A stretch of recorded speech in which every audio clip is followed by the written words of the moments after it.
The following program deals with controversial subjects. The theories expressed are not the only possible interpretation.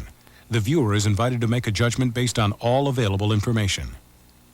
Tonight on Sightings, thousands of Americans may have been abducted and sexually abused by extraterrestrials. I'm one of those few men who knows what a woman feels like when she's raped. We reveal their frightening motives. Then we uncover the U.S. military's own top-secret UFOs hidden in the Nevada desert. We have things out there that are literally out of this world.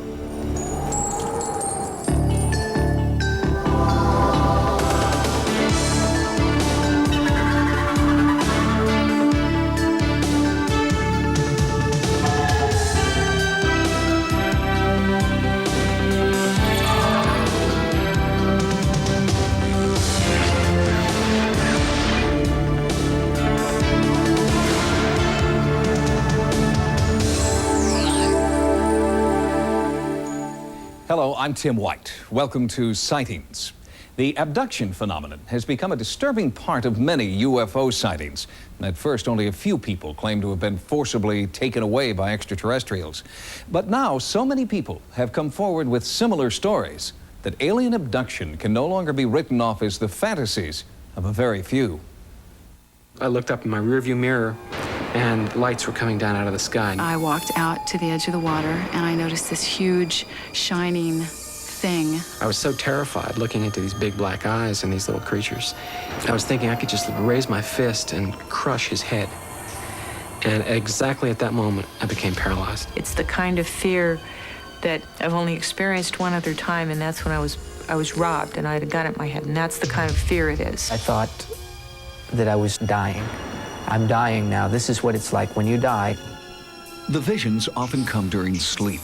Nightmares about being abducted, probed, and prodded by aliens who have sinister motives. Hundreds of people have come forward to talk about their disturbing experiences and admit that they think their nightmares are real. Experts believe that there are thousands, perhaps even millions more just like them, who are too afraid to talk. In Secret Life, author David Jacobs chronicles the abduction phenomenon.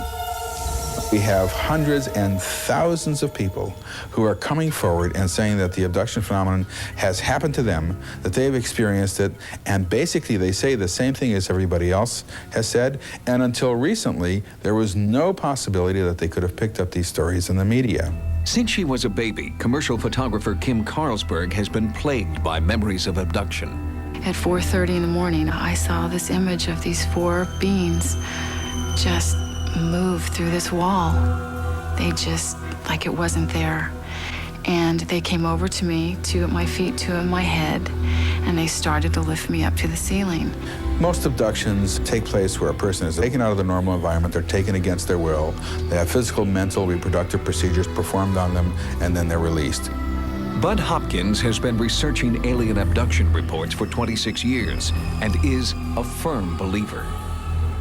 I'm the first to admit that all this sounds outrageous. It all sounds just crazy, and yet the evidence is there behind it. But skeptic Philip Klass believes mass media is to blame for the rise in abduction reports. Dozens of talk shows, dozens of other TV shows have promoted this idea that aliens are here and abducting human beings. And so it becomes the popular myth. These particular problems could adequately be explained by the condition narcolepsy. This is a disorder characterized by hypnagogic hallucinations, that's hallucinations that occur at sleep onset, which can be very vivid and include the feeling of other people being present in the room or a sensation of levitation. Patients will actually describe saying that they are looking down onto their body. I have two people that I've never met describing this exact same examination of their head being opened up, something being done to their brain, and being put back together again. They opened my back. I knew my back was open because I could feel. It was almost as though a slit had been drawn down my back and across to the side, and they had opened a flap of flesh and tissue. Whether the reports come from adults or children, men or women, most of them follow similar patterns. There's a bright light that shines in the room. The abductee sees it. They hear a noise outside. They're not interested in your mate, they're interested in you. So what they do is they render the person that you're with unconscious. She goes up a beam of light with the alien into a hovering craft. If anyone goes into the room at that point, there's no one in the room. She's not in bed, in other words. The person is literally missing. You find yourself on a table and these creatures around you with instruments, and you have no idea what they're doing, and they don't tell you. My skin was sliced, like with a surgical instrument. When a person is abducted, there's a physical examination. The focus of the entire enterprise seems to me to be unmistakably on reproductive issues. They have a mission, a job to do, and they're doing their job with little respect to their subjects. 90% of reported abductions involve descriptions of what experts call gray aliens, extraterrestrial creatures with oversized heads and dark almond-shaped protruding eyes. Less common are insect-like or reptilian creatures.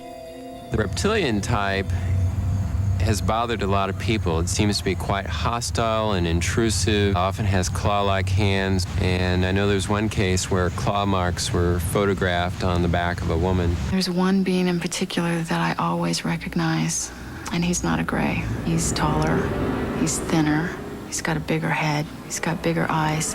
His limbs are very praying mantis-like. I remember being on the table with my head turned away, not wanting to look at this creature. And then when I looked at him, I just recognized him as the one that I hated. In a few cases, subjects claim to see hybrids, creatures who are half human, half alien. Some abductees believe they are being crossbred with aliens to create these hybrids. A very important part of the abduction phenomenon is that there are reproductive procedures carried out upon them. I've been shown children, I've been shown babies. I've been asked to hold children and babies. I've been asked to give these children affection. And these children aren't alien children, and they're not human children. They're somewhere in between. I had a woman who had been to the doctor, had an ultrasound done. Her husband was there. Everyone observed at 3 months a healthy fetus. The next day she wakes up screaming they took it. Is so upset, her husband takes her back to the doctor. He does a pregnancy test, finds out she's no longer pregnant. They do a D&C, there's nothing there. The most humiliating thing that happened to me is they put a cylindrical sort of thing over my genitals, and it made me have an orgasm in a second. And I really feel like I'm one of those few men who knows what a woman feels like when she's raped. I've been on a table, and I've seen something removed from my body that I will call a fetus, a baby. It was so small I couldn't believe that it could live on its own. I remember putting my finger in the arch of its foot. I was afraid to look at the face. I was afraid to see what it looked like. There seems to be an enormous interest in the emotional side of this, too, on the part of the aliens. They want us to hold these odd little children, these babies. They want to see how a mother will hold in love a child, things which to us are instinctive. The abduction phenomenon begins usually in infancy, or at least by the age of 2, 3, or 4. It continues all through childhood, all through maturity, and into old age as well. I have many cases where the person is taken as a child, usually what we'd refer to as the bedroom visitation. I was laying in bed, I opened my eyes, and here's a little gray standing there looking at me. And all I could really remember were those dark eyes. It is as if that person has become a kind of tagged animal in someone else's experiment. And that little person, as he or she grows to adulthood, will be abducted over a period of time at irregular intervals. Let us assume that this is all being made up, that this is internally generated, that there is no abduction phenomenon. If that's the case, then we have discovered something of enormous importance. What are the repercussions of thousands of people running around thinking they're crazy, feeling crazy, being crazy, because they have no way to understand what's happening? Psychiatrists and psychologists who are dealing with these people are the first to say, something happened to this person. This is not a fantasy. This is not something the person cooked up. This was an event in that person's life which was truly upsetting. These experiences are not pleasant experiences. This is not something I'm happy happened to me. There's a part of me that would love to find the answer that it was something else. It's a very lonely place to be, to have this experience and not be able to remember the details and not know if it's real. And it's very, very hard to walk through life with this kind of a secret. Even some of the most skeptical members of the psychiatric profession agree that the abduction phenomenon is not a hoax, but the causes for these stories are to be found not in alien spacecraft, but right here on Earth. When we return, Sightings finds evidence that at least some UFO encounters may be the result of top-secret experiments the government doesn't want you to know about. Coming up, what's hidden in Area 51? Many claim it's the U.S. military's own top-secret UFOs. We have things out there that are literally out of this world. For years, the U.S. government has had a standing policy. It would neither confirm nor deny the existence of UFOs. Their non-cooperation has been interpreted by many ufologists as evidence of a government conspiracy to cover up UFO sightings. Now, Sightings has uncovered information that provides another explanation for their silence. Many UFO sightings may actually be top-secret military aircraft the government doesn't want you to know about.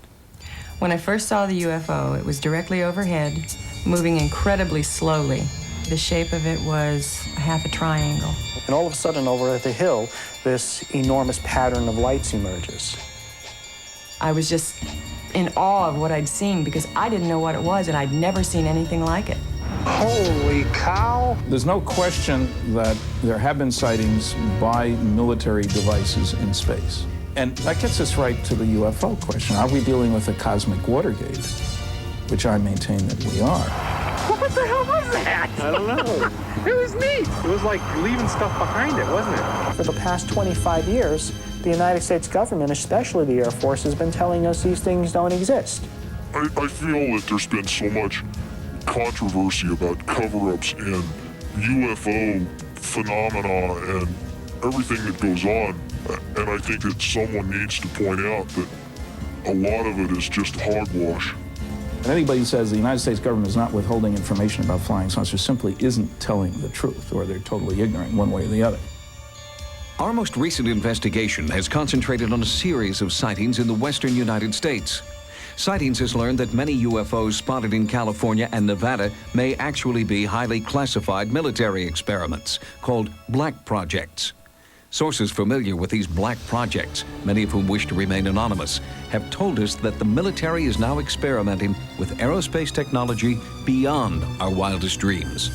The objects we're talking about are zipping around and doing hard angled turns, acute angled turns. In order to do that, it must be controlling gravity. And therefore, what you're talking about is a spacecraft, not an aircraft. I think you have to be careful not to confuse what's mysterious with what is virtually supernatural. Certainly some of these things are going to look very strange. They're very unlike aircraft with which people are familiar. Well, certainly the history of the flying saucer phenomena suggests that in the past, classified programs resulted in a lot of reports of flying saucers. And if you see all of the instances where conventional aircraft have been misinterpreted as flying saucers, it's quite easy to understand how unconventional aircraft could receive a similar misinterpretation. In the Nevada desert, we have things that would make George Lucas envious. We have things out there that are literally out of this world. Most aeronautical black projects reportedly operate out of this test site located at Groom Lake in Nevada. This installation is also known as Area 51, or Dreamland. The government denies the very existence of Area 51, but these photographs do prove there is an installation at Groom Lake. They have a hangar near the south end of the ramp that appears to have doors that are almost 200 feet tall, 400 feet wide. You can put anything in there. One of the problems associated with Groom Lake is the fact that it is a place that does not officially exist. This federal official insisted on hiding his identity. Area 51 is the most tightly secured installation in this country. It's guarded both over the air and on the ground by elite Air Force security police and Department of Energy special response teams. They're heavily armed, and their total mission is to keep people off of this installation. It's an ideal place for top secret, highly classified military projects, to refine them, to take them to the next level. This is the place. You have deep, deep desert valleys, high mountain ranges to camouflage and mask these things when they fly. The military is the top dog here in Nevada, no doubt about it. They run the show. If someone came to me and said there's just absolutely nothing that's secret, and they decided they were going to hike into Area 51, I think that could be the biggest and perhaps the last mistake they are going to make in their life. Are these people still locked into a Cold War mentality? Is that the point here? Or are they really hiding something that's totally alien? Is this otherworldly technology that's being applied to Air Force black projects? One of the most recent black projects to be leaked to the media has been dubbed Aurora. The few facts revealed so far about Aurora's speed and maneuverability are tantalizing. Rumors about Aurora first started after thousands of people in Southern California reported feeling earthquakes. Seismologists found that the tremors were not earthquakes, but were caused by sonic booms. The booms were the first hard evidence that high-speed, unidentified aircraft were operating over the western United States.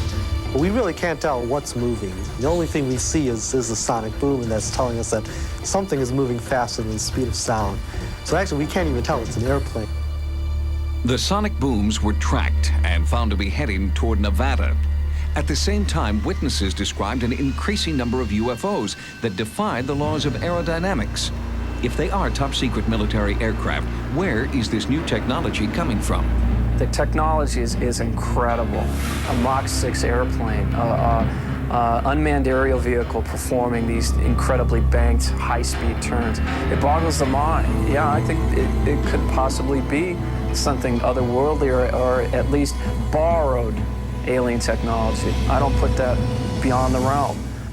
Top-secret testing of experimental aircraft does provide a compelling explanation for many UFO sightings. But what about sightings which occur in remote areas far from military bases, or sightings in which eyewitnesses claim personal contact? Further investigation is needed to provide a more complete answer to the UFO question. Coming up, a Sightings viewer asks us to investigate a sinister entity that haunts her family's home. My little girl's hysterical, and I can't do anything. Recently, one of our viewers called to tell us that she believes her home and family are haunted and has asked Sightings to conduct a ghost investigation. Well, we thought this would be a good opportunity to show you step by step how a real ghost investigation is conducted. I went to her home in Garden Grove, California to begin the investigation process. My little girl's hysterical, and I can't do anything. I feel so weak, so helpless, and I don't know what to do. Soon after Anita Mogg and her family moved into this Garden Grove, California home, the haunting phenomena began. At first, the family claimed the ghostly activity was benign. Objects would appear and disappear without warning.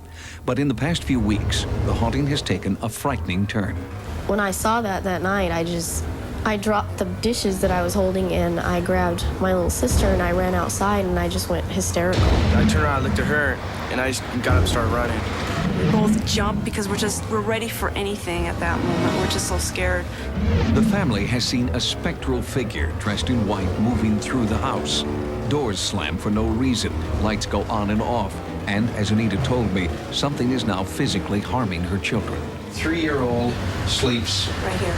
And I came in and I asked her, what's wrong? She just sat up and she was just shaking.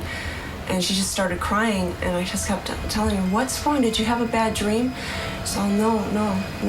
Bad man walked from hall, came in here, and gave me an ouchie, you know. What did she mean gave her an ouchie? That meant to her that he hurt her. No physical effects could be seen after the daughter's frightening experience, but psychologically, the haunting has certainly affected everyone. Tell us what happened on that night when you saw something in the kitchen.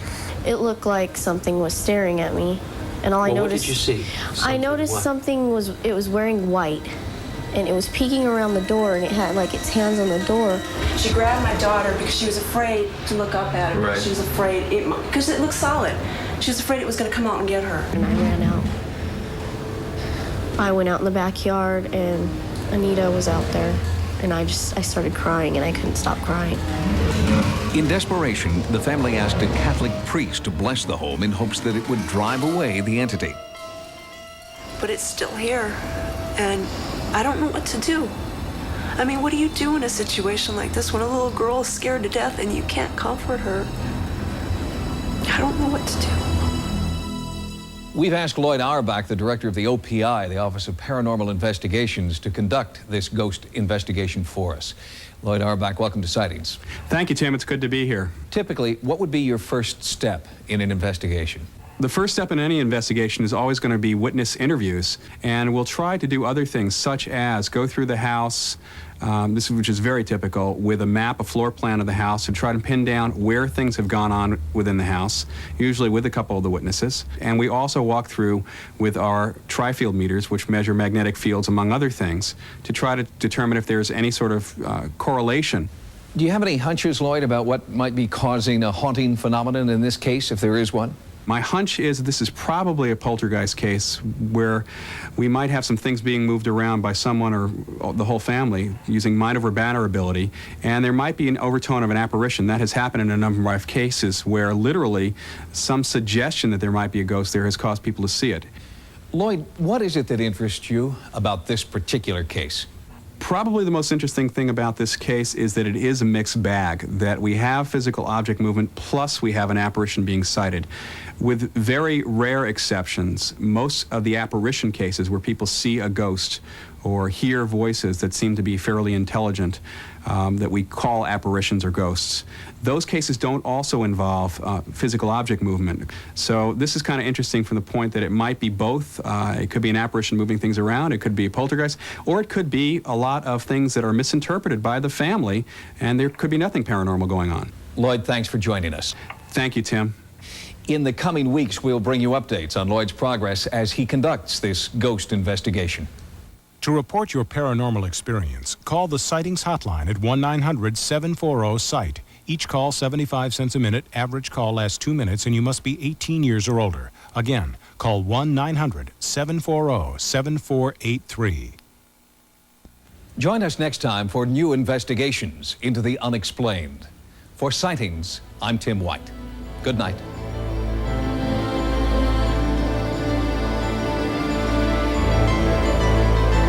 Tomorrow, after a full hour of cops, emergency teams go into action to save the victims of an airliner crash on a special hour of Code 3. Now, Likely Suspects is next.